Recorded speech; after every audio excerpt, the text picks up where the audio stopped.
Sir, sino po sila, sir? Yan, ako si Nicolo Regaro. Okay, boss Nicolo, anong auto itong dala natin, boss? Is AE92, 1990 model na USDM inspired. USDM inspired. Okay, boss Nicolo, syempre, very curious sa mga auto natin. Paano ba kayo nahilig sa pag-kotse, boss? Actually, ito kasi hindi talaga Toyota yung hilig ko. Ito is first owned ng family namin, galing sa grandfather. So, nandun lang to, nakatambak. Tapos, pinagamit sa akin siguro at the age of 17. Kasi yun, nahilig naman ako sa mga Corolla, ginuha ko na siya tuloy-tuloy.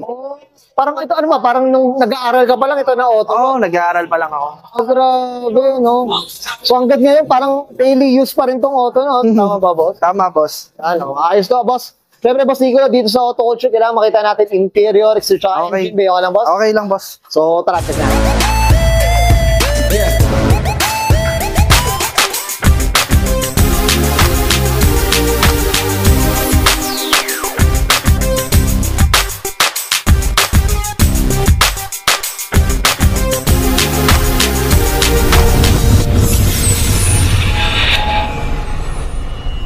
Tough long battery. Tough and long lasting. Okay, usapang interior tayo, boss Nicolo. Anong meron dito, boss? Sige. So, yung ating interior, ito is SKD Gen 1, pero not sure, parang dito period correct sa akin kasi I think JDM ito, ang SKD 1. Okay. Tapos, ang dashboard naman natin, all stock lang siya, PHDM. Wala naman na bago sa loob. Same lang sa steering wheel, PHDM siya. Actually, ito lang, gauge, USDM na siya, napalitan ko na. Actually, yun pa lang yung napalitan ko sa loob. Ito, boss, nung nakuha mo yung auto, yung, syempre, di ba sa amin yung family, Family siya. Oh. Itong mga po nandito na to. Hindi. Actually, hindi na to. Kasi yung stock nun is fresh pa siya. Kaso, tinanggal ko yung leather seat niya.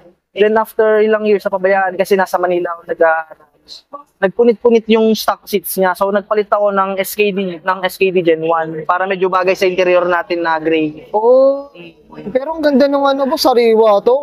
Kasi mga auto, sobrang sariwa, ha. Ang linis ang auto na ito ni boss Nicolo. Fresh na fresh, eh, oh. Grabe. All stock talaga siya. Yun na talaga. Sa ngayon, ito yung SDM yung ano, no, yung gauge pa lang, eh. Yung gauge pa lang sa loob. Sisimula pa lang tayo, hindi pa tapos na siya. Siyempre, ano natin, abangan natin yan, boss Nicolo, ha. Okay, boss, okay na tayo sa loob. Usapang labas, check natin. So, tara.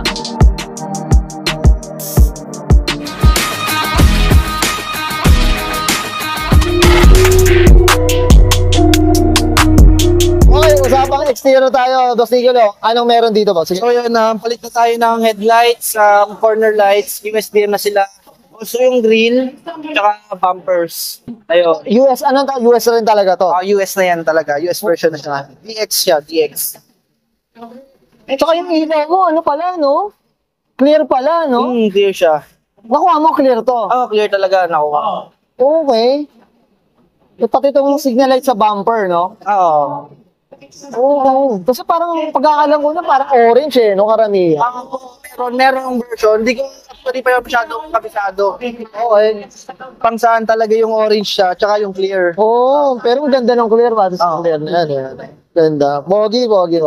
Boss, usapang pintura tayo, boss Nicolo. Anong kwento dito? Actually, yung pinturang yan, Nissan Weber lang yan. Kakapapaint ko lang last May. So, mga May din nila yun. Sa 4 months pa lang siya. 4 months or 4 months. Pero tinan nyo mga ka-auto. Puti ito, ha. Ang hirap magpakinis ng puti, di ba? Boss Nicolo, di ba? Ayan, ang hirap, oh. Okay. Ito, boss. Mags natin. So, sa mags natin, stock pa lang na PHDM na Sunburst. Hindi pa siya napipinturahan o rig paint pa, kaya ganun lang. Minentain ko na lang muna. Uy, oh. Eh, mga ka-auto, ano? Ganda. Ito pa, sumasalamin natin, boss Nicolo. So yung sasalamin natin, stock pa rin naman siya na blue glass lang siya. Wala pa naman ako nababago. Tapos side mirrors, USDM na rin siya, palit na. Okay. Ito, boss, mahirap ba makakuha ng US na sa ano ba? Ano na? Sa akin kasi, hindi naman masyado kasi may kaibigan talaga ako na nagpapa-import siya ng mga USDM na parts. Kaya for me, hindi masyadong mahirap magkaroon ng USDM. JD, mas mahal ba siya? Ano? Hindi ako sure, pero siguro mas konti lang naman ang difference. So, mas mahal? ng konti lang siguro. Konti. Ang ganda mga auto. Unat, eh, oh. Minsan talaga pag malinis, ang sarap i-appreciate, eh, no? Ang ganda i-appreciate talaga. Ayun, no? Ito yung mga auto.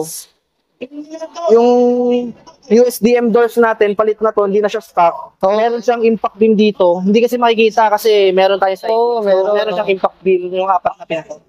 Kumbaga parang pangano mo rin, no? Yung safety mo. Oo, tama. Yung safety Kasi pagka US, more on safety sila. Safety kasi yung US eh.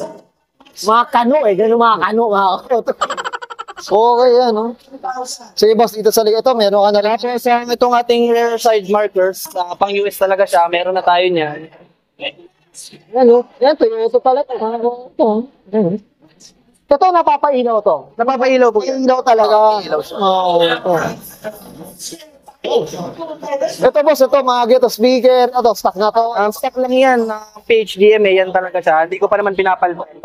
Pero, nung time na binigay mo to, meron na yan. Meron na talaga, meron na. At least na ano, no? Nahingatan mo, no? Nahingatan.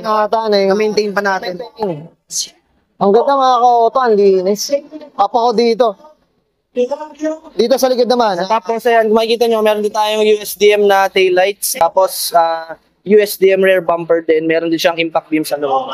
Oo. Ganda, ano? Tsaka ito, DX. Ito, hindi. DX model siya. Yun yung ating kinopya. Diba, ito, parang ito yung two-tone, no? Kasi ang alam ko, pag DX model siya is black bumper. Hindi siya body color. Okay. So yung mga LE version, I think is body color yung mga bumpers din. Oh, buta, well said. Sa mga nagkokorola dyan, ha? PM nyo to si Boss Nicolo para ma-addict kayo sa US. May konting kaalaman lang. Ayan, thank you, Boss Nicolo. Okay, Boss Nicolo, okay na tayo dito sa labas. Boss, pipilitin kita dito. Siyempre, usapang makina tayo. Check natin, okay lang? Okay lang, Oo, madumi. Okay, so, okay, usapang makina tayo. Boss Nicolo, anong meron dito, boss? Ayan, so makina natin is 4AM. Stock siya na small body, 992. Wala pa naman tayo masyadong pinapalitan.